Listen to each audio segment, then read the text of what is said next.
Halo, hari ini saya mau masak jengkol ya. Ini adalah jengkol balado yang diiris-iris ya. Rasanya enak banget ya, menggunakan bahan-bahan tradisional dengan membuatannya sangat tradisional juga. Karena ini merupakan resep dari orang tua ya, atau dari mak saya. Untuk selengkapnya ya, mari kita simak cara membuatnya ya. Pertama, kita siapkan jengkol. Ini jengkol yang masih segar banget ya. Jengkol ini sebelum direbus kita belah dulu ya, kita belah dengan cara ini menggunakan pisau. Nah, ini dia, kita taruh di panci ini ya. Saya menggunakan panci untuk merebusnya karena panci ini akan cepat matang ya kalau digunakan buat merebus, karena ini lumayan tipis jadi cepat ya, cepat panas. Nah, setelah selesai, maaf ya di sini banyak motor ya, ini lagi di pinggir jalan soalnya ya. Nah, kembali lagi kita masak ya. Ini setelah itu kita tambahkan air secukupnya, lalu kita rebus selama 20 menit sebelum sampai. Sambil menunggu jengkolnya matang, kita tambahkan bahan-bahannya ya. Bawang merah, bawang putih, cabai merah, dan cabai rawit secukupnya. Sebelum kita goreng, kita cuci dulu cabai ini atau bahan-bahan ini sampai bersih agar terhindar dari kotoran ya, agar kotorannya terbuang. Nah, setelah 20 menit setelah matang kita angkat ya jengkolnya. Nah, kemudian langsung kita goreng ini bahan-bahan tadi ya sampai matang. Kita gunakan api kecil aja ya. Kita gunakan api kecil agar bahan-bahan ini tidak gosong. Kemudian setelah matang kita langsung ulek ya. Cabai ini menggunakan ulekan batu ya. Ini batu asli ya, jadi aman buat digunakan dalam jangka panjang. Bahkan ini bisa dipakai puluhan tahun ya, karena ini terbuat dari batu asli. Untuk bahan lainnya kita tambahkan micin, kemudian garam secukupnya. Bisa juga tambahkan juga ini sedikit kaldu bubuk ya, secukupnya aja atau sesuai selera. Nah, lalu lanjutkan lagi ya, kita lanjut ulek cabenya, kita ulek bahan-bahan tadi sampai semuanya halus ya. Nah, dengan cara ini ya, saya sengaja menggunakan ulekan agar rasanya lebih nikmat ya. Kalau kita menggunakan blender maka rasanya kurang enak, pokoknya kalau menurut saya lebih enak kita menggunakan ulekan. Tapi kalau buat yang terburu-buru boleh menggunakan blender, karena waktu yang digunakan lebih cepat ya kalau kita menggunakan mesin blender. Kalau ulekan lebih lama ya, kadang-kadang hampir setengah jam baru semuanya halus. Nah, ini dia. Nah, kita kumpulkan lagi ya, karena prosesnya juga lumayan ribet ya kalau kita menggunakan ulekan, soalnya lama ya, butuh tenaga juga, kadang-kadang sampai keringatan buat nguleknya. Beruntung ini cabenya udah digoreng, kalau yang masih mentah itu lama ya, lebih lama lagi.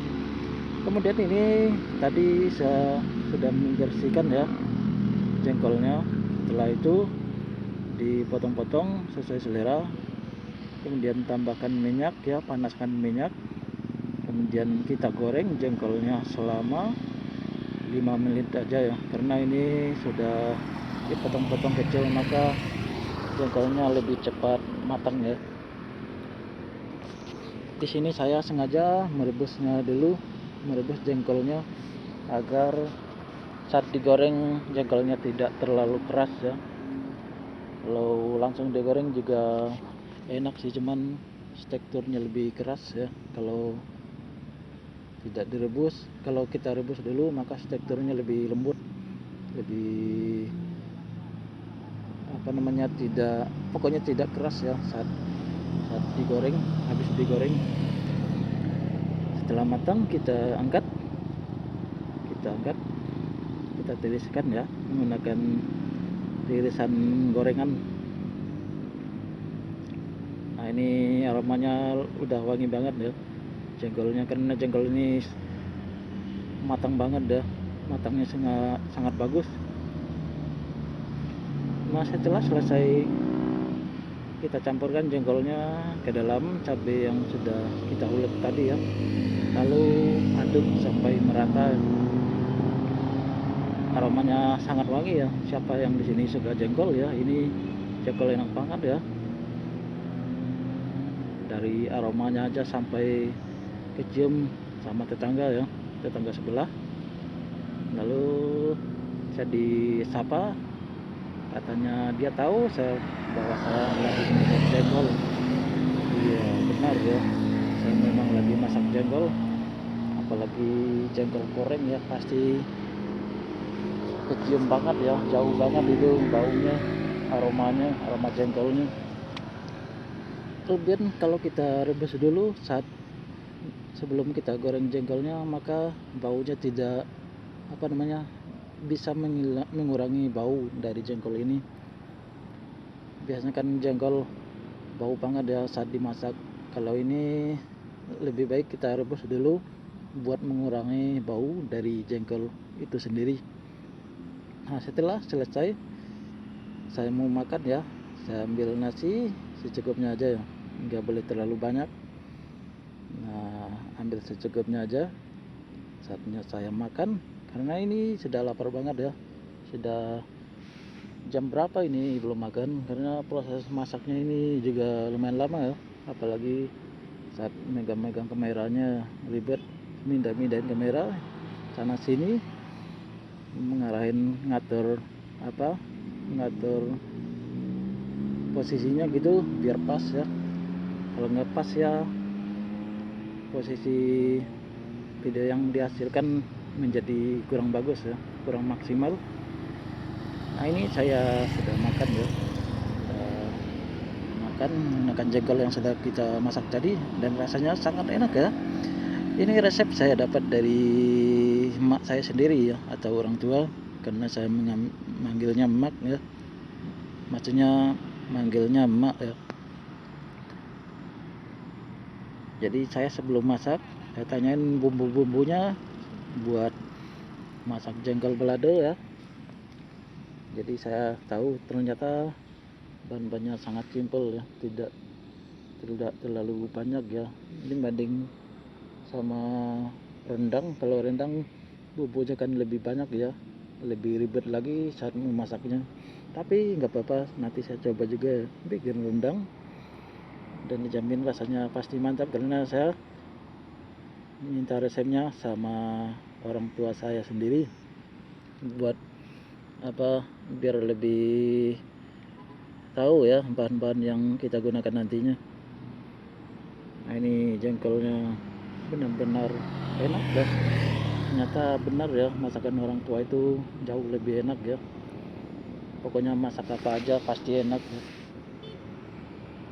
Apalagi bikin ini ya, masak-masak yang lain itu yang sederhana ya, bikin sambal yang terbuat dari kelapa parut, terus ditambahkan dengan cabai, terus dihaluskan ya, lalu campurkan juga kelapa tadi ya ke dalam cabainya, ditambahkan dengan ikan asin.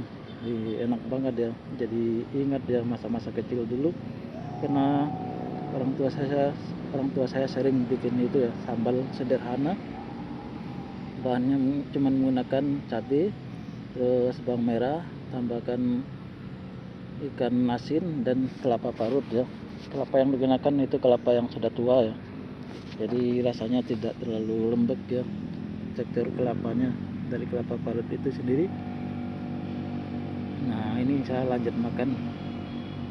Ini benar-benar pedas juga ya, karena saya menggunakan cukup banyak ya cabai rawitnya tadi. Buat yang kurang suka pedas bisa tambahkan sedikit aja cabai rawitnya, maka banyakin aja cabai merahnya, maka rasanya tidak terlalu pedas. Buat yang suka manis bisa tambahkan gula merah atau kecap ya ke dalam sambal ini, lalu diaduk ya.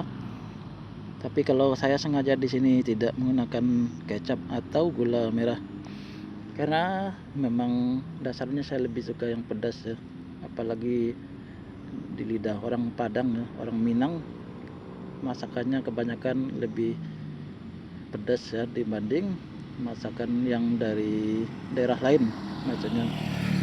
Dan sekian video kali ini, terima kasih buat yang sudah nonton hingga selesai.